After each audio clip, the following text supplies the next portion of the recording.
ये रोक का जो विषय है, यह देश में कानून का शासन है और कानून के प्रति और निर्णय के प्रति सरकार का पूरा विश्वास है। न्यायालय में ये मामला गया है। निश्चित रूप से कई बार किसान संगठनों को बुला करके माननीय गृह मंत्री जी, माननीय नरेंद्र तोमर जी ने मिलकर वार्ता की और वार्ता सफल नहीं हुई। अब इसके पीछे क्या मसला है, ये भी कोर्ट के सामने आ गया है कि खालिस्तान के जो प्रतिबंधित संगठन है वो लोग इसके समर्थन में हैं। ऐसे लोग जो देश विरोधी गतिविधि करने वाले लोग शामिल हैं और इसकी भी जांच होनी चाहिए, इसकी भी चर्चा हुई है। निश्चित रूप से जब कानून के पास ये गया है तो हमें विश्वास है कि न्यायालय हमारे सभी पक्षों को देखेगी, सरकार के पक्षों को देखेगी और वास्तव में सही निर्णय होगा। शायद कानून के निर्णयों का या कोर्ट के निर्णयों का यह सरकार तो स्वागत करेगी, लेकिन जब निर्णय हो जाएगा तो मुझे यह देखना है ये जो आंदोलन के पीछे जो बड़ी साजिश हो रही है, क्या वो इससे संतुष्ट हो पाएंगे, क्या वो न्यायालय के निर्णयों का सम्मान करेंगे कि उसका भी प्रतिरोध करेंगे। ये बताना चाहिए उनको, आखिर किस मसले पर वो एक जगह आ पाएंगे। ठीक है अवधेश जी, आपकी प्रतिक्रिया। सुप्रीम कोर्ट ने फिलहाल कृषि कानूनों के क्रियान्वयन पर रोक लगा दी है।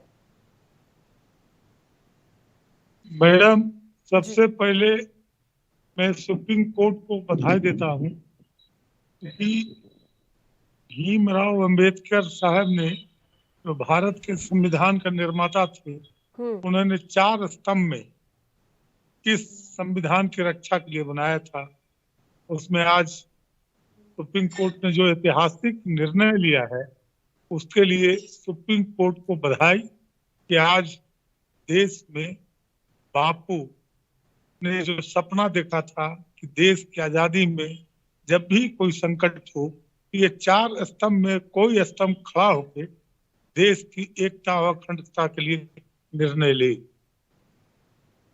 ठीक है, और एक बड़ा फैसला सुप्रीम कोर्ट के द्वारा लिया गया है। मृत्युंजय जी, अब आगे सरकार का क्या पूरा जो है रणनीति रहने वाली है, क्योंकि हाल फिलहाल के लिए तो रोक लग गई है इन कृषि कानूनों के क्रियान्वयन पर, अब आगे सरकार क्या करेगी?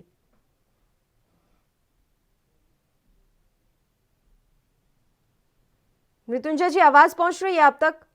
जी जी जी बताएं। सर, मैं आगे की रणनीति पूछ रही हूं सरकार की। अभी तो फिलहाल क्रियान्वयन पर रोक लगा दी गई है कृषि कानूनों के, और आपके लिए बड़ा झटका भी इसे माना जा रहा है, क्योंकि लगातार ये बात आपके द्वारा कही जा रही थी कि संशोधन करवा लीजिए, इससे ज्यादा हम कुछ करेंगे नहीं। अब तो रोक ही लग गई है अगले आदेश तक। देखिए, निश्चित रूप से संशोधन के पक्ष में आज भी सरकार है और इसलिए कई बार किसान संगठनों को बुलाया गया। सरकार का मामला स्पष्ट है। अब यही विषय को हम न्यायालय के अंदर रखने का काम करेंगे और न्यायालय के अंदर जब रखने का काम करेंगे तो दूध का दूध और पानी का पानी हो जाएगा। 15 तारीख को बातचीत होगी या सरकार नहीं? ये देखिए, सरकार के निर्णय के बाद क्या इससे कानून के खिलाफ जो मैदान में लोग हैं, क्या जो कोर्ट का जो होगा निर्णय होगा उसका सम्मान करेंगे कि नहीं करेंगे? अभी तो उन्होंने सम्मान किया, अभी उन्होंने धन्यवाद भी दिया, उनको बधाई भी दिया, लेकिन जब कोर्ट का फैसला आ जाएगा तब तो ये मानेंगे कि नहीं मानेंगे? क्योंकि सरकार का स्पष्ट विचार है, जिन जिन मुद्दों की बात उठी उसको स्पष्ट तरीके से उन्होंने रखने का काम किया, कानून में प्रावधान लगाने का काम किया। जितने संगठन ने जिन जिन मुद्दों को, उनका केवल एक ही डिमांड है कि ये मत लाओ, ये कानून को हटा दो, क्योंकि इसमें पंजाब के लोग, इसमें बड़े गैंग लोग शामिल हैं, ऐसे लोग शामिल हैं जिनको लगता है हरियाणा के अंदर हमारी सरकार है, लेकिन हमारे सरकार भी को भी बहुत इसके से नुकसान होने वाला है, क्योंकि यह जब कानून आ जाएगा, लेकिन उसके बाद भी सरकार इस पर निर्णय कठोरता के साथ ले रही है। लेकिन कुछ लोग जो बीच में मुनाफाखोरी करते हैं या इस प्रकार से पैसे का डायरेक्ट किसानों का संबंध और डायरेक्ट सिस्टम से हो, ये नहीं चाहते हैं। उसके कारण वही लोग आंदोलन कर रहे हैं और ये लोग देश विरोधी गतिविधियां चलाने वाले संगठन को संरक्षण दे रहे हैं। उमर खालिद जैसे, सुधा भारद्वाज जैसे लोग इसको सपोर्ट कर रहे हैं, उनके बैनर में फोटो लग रहे हैं। इसका मतलब क्या है? अब उसके लिए तो हलफनामा दायर करने के लिए कहा गया है ना सरकार से। अब आप कल हलफनामा दायर करेंगे, उसके बाद आगे इस पर निर्णय होगा कि वाकई में ये सारी चीजें हैं भी या नहीं है। अभी आपने रखी है ये बात सुप्रीम कोर्ट के सामने और सुप्रीम कोर्ट ने कहा है कि ठीक है, आप हलफनामा दायर कीजिए। मेरा सवाल ये है कि अब 15 तारीख को बातचीत होगी या नहीं, उस बातचीत का कोई औचित्य अब रह गया है या नहीं? मृत्युंजय जी, सरकार इस विषय को निर्णय जब ये हाईकोर्ट का सुप्रीम कोर्ट का जब ये आ गया है और उसका ये आ गया कि रोक लग गई, इस तरह की बातें हुई, तो अब मुझे लगता है कि ये सिलसिला वार्ता का सिलसिला, और मुझे लगता है कि थमना चाहिए, क्योंकि जब ये विषय न्यायालय में लेके चला गया और न्यायालय ने संज्ञान ले लिया है, तब सारी बातें न्यायालय के अंदर करना चाहिए। जब उनको ये लगता है कि सेटिस्फैक्शन नहीं, तब न्यायालय में ये विषय गया है। और जिन लोगों ने विषय लेकर न्यायालय गए हैं, उन विषयों को वहीं पर हम लोग को जवाब सरकार को देना कि सरकार का उचित कदम है। लेकिन अब सरकार क्या पॉलिसी तय करती है, सरकार का बस विषय है। मैं एक स्पोक्स पर्सन के नाते ये बता रहा हूँ कि जब न्यायालय में कोई विषय उठता है और सुप्रीम कोर्ट विषय को जब संज्ञान ले लेता है, तो उसका विषय सुप्रीम कोर्ट के सामने ही रख करके उस विषय को समाधान किया जाता है। फिर उसका निर्णय, उसका फैसला सुप्रीम कोर्ट देती है सभी विषयों को देखते हुए। और इसलिए हम इसके साथ साथ हम हलफनामा भी दायर करेंगे इन सब विषयों को लेकर, जो आज देश विरोधी गतिविधियों चलाने वाले संगठन क्यों इनके पीछे खड़े हैं, आखिर क्या इससे वो सिद्धि करना चाहते हैं, ये भी स्पष्टता होनी चाहिए। तो इन सब बातों की चर्चा होगी और निश्चित रूप से सरकार हर मसलों पर अब जो न्यायालय का जो आया है, जो उसको सब अध्ययन करेंगे। अध्ययन करने के बाद क्या उचित निर्णय होगा, तो सरकार अपने स्तर से निर्णय लेगी। ठीक है अवधेश जी, अब लगता नहीं है कि किसानों को वापस अपने घरों की ओर चले जाना चाहिए? वैसे भी कई किसानों की अब तक डेथ हो चुकी है, तो अब समय आ गया है कि वो अपने घरों की ओर लौट जाएं, क्योंकि अब सुप्रीम कोर्ट ने इसमें संज्ञान ले ही लिया है, सुप्रीम कोर्ट सारी चीजों को देख ही रहा है, तो अब तो किसानों को आश्वस्त हो जाना चाहिए। नहीं, मेरा मत है कि जो बोले हैं अटॉर्नी जनरल कि हम हल्फनामा दायर करेंगे, और उनकी जो भाषा थी, जो सरकार की भाषा है, चाहे सरकार के खिलाफ कोई भी व्यक्ति बोलता है तो राष्ट्रद्रोह का उस पर मुकदमा होता है। अब हल्फनामा के टाइम में अटॉर्नी जनरल ने कहा था कि वहाँ कुछ खालिस्तानी लोग हैं।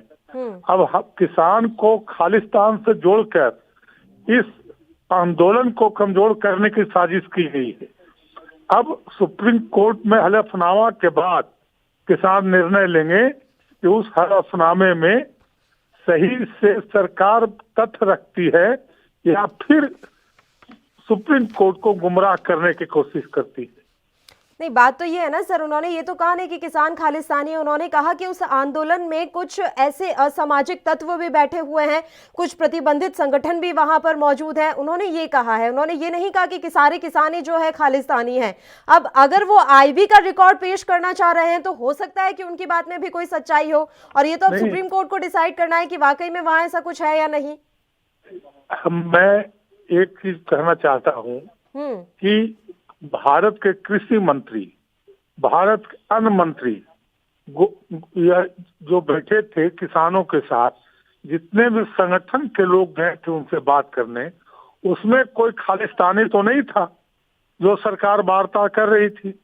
और उस बात को नहीं करके ये खालिस्तान की बात कर रहे हैं मैडम।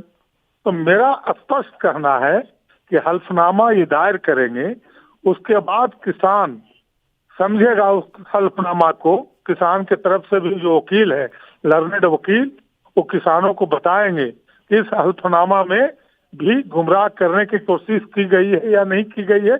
उसके बाद ही किसान निर्णय लेगा कि हम वापस जाएं या हम रहे।